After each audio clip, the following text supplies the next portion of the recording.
Il n'a pas tant changé que cela, si ce n'est que le petit Ben, en 20 ans, a pris de l'envergure. Empêcheur de tourner en rond, mais constant au sein du parti, il a gravi les échelons par la voie royale. Et comme souvent, son histoire politique à gauche commence à la tête du mouvement des jeunes socialistes. En 1995, Benoît Hamon soutient sans faille son candidat, Lionel Jospin.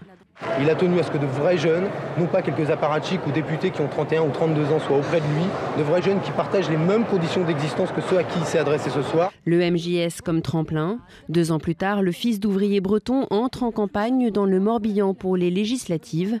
Plus jeune candidat du PS, il frône à peine la trentaine. Il échoue pour cette fois à la députation, mais intègre dans la foulée l'équipe de Martine Aubry. Au ministère de l'Emploi, il affûte ses armes auprès de la dame des 35 heures. Et dès lors, rien n'arrêtera plus l'ambitieux.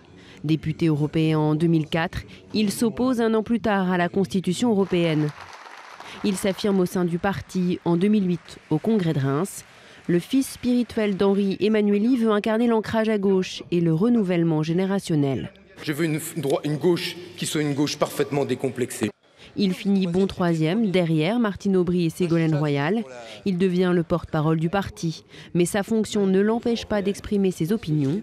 Ici en 2011, ses flèches sont déjà pour Manuel Valls, qui brise alors le dogme des 35 heures.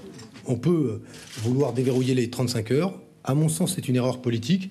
Mais les socialistes, eux, invitent les candidats aux primaires à reverrouiller les égos pour qu'on pense davantage aux solutions d'avenir qui concernent les Français qu'à vouloir penser à son propre avenir. Transformer le Parti socialiste, c'était la quête effrénée d'Arnaud Montebourg depuis plus de 10 ans.